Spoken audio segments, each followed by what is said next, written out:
Good morning, traders. Welcome to the PivotBoss video for Monday, July 30th, 2018. I am Frank Ochoa, aka PivotBoss.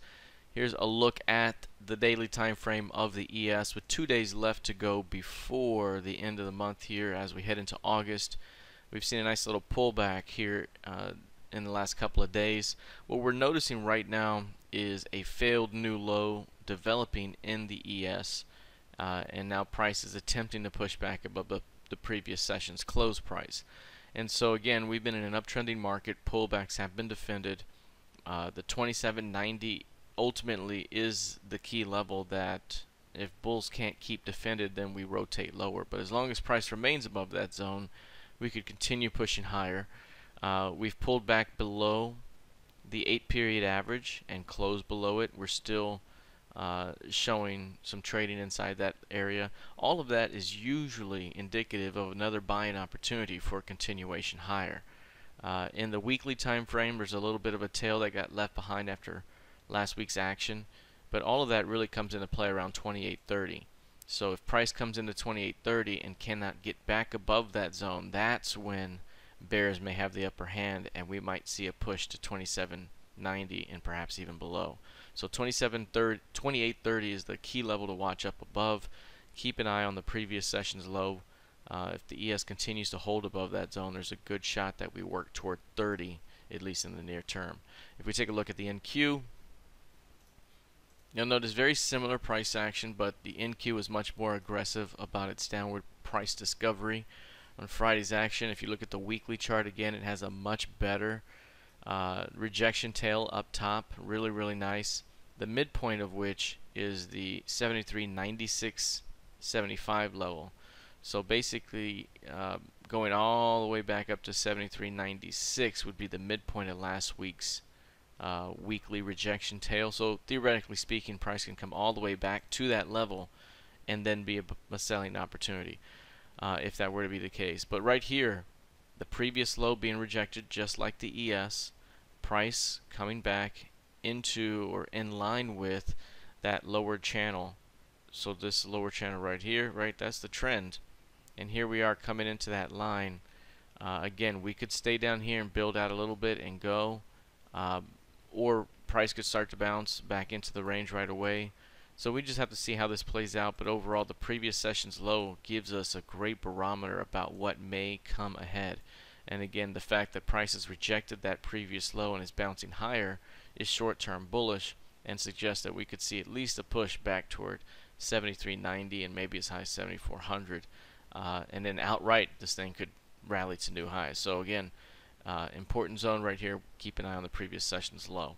If you take a look at crude oil, this one right here is pushing higher. It's been very aggressive in overnight trading. It's already traded a significant range today compared to what has been traded. I mean, $1.36 of overnight range, that's 80% of average, and it's not even RTH yet. So if this turns into a stop run day, if price can continue to hold, say, above the 2-day highs, which is 69.92, then we could see this thing continue to run significantly. At that point, I would take 69.92 from today's low, 68.80, that's $1.12, and then you basically lift that price higher from that previous high.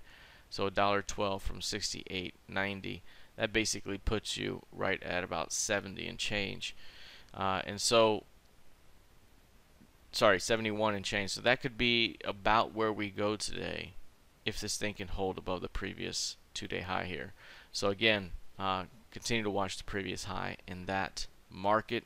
If you take a look at gold, you'll see gold is compressed significantly. This is 1, 2, 3, 4, 5, 6, 7, 8 days plus today, that's 9. So if we look at the 8-day range, just to quantify that, click OK. Now you'll see on the 8-day range, there we go, not quite super compressed overall. It's getting there. It's right on it basically. But you can see it's at the lower edge before another increase of volatility may come. So again, this thing is very, very tightly compressed. I would say that, you know, the first breakout could be a false breakout, especially if it's counter trend. So what I mean by that is on the upside of this range, because we're trending lower, if price were to break up, I'd be a little bit more patient and cautious with it, because that upside break in the downside trending market, that could lead to a failure, and then this thing could lead to another big move down. Very similar to what happened right here, where price tried to break up, it failed, and then it dropped. And there's other examples as well. So again, the first breakout could be false. If this thing were to break down and then that were to be rejected, that would be significant as well, because this is a downtrending market and it's supposed to make new lows, and if it can't, that might be about the time where we bounce back toward value. So those are a couple of things to watch for out of gold as it attempts to make a move perhaps out of this range at some point in the near future. Lastly, taking a look at Bitcoin. You'll see here we had Bitcoin long basically above 6,700. We thought we could get 8,500. Down here, as it was building out, we knew we had support. We knew we were building the right side here, and we got a great move. On this move Friday, that was a great pullback to the 8-period average. I mentioned that that could be another buying opportunity, and that could lead to a move back toward 9K. So right now that's playing out a bit, but price needs to get above 82.50 here. That's about 2-3 day highs. Above that level will open it up, and in one day we could be 87, 8,800. So right now, still looking for price to continue to hold above the previous month's high price. That's the level that's been defended. And looking for a continuation higher, especially if price can get above 82.50. Alright, that is it for now. One quick announcement. Next Wednesday here this week, the 1st of August, I will be hosting a monthly outlook after the market closes. Let's call it 3:30 p.m. Central Time. So if you want to join me, it'll be Wednesday. This Wednesday, August 1st, 2018, we'll get together. We'll do a monthly August outlook.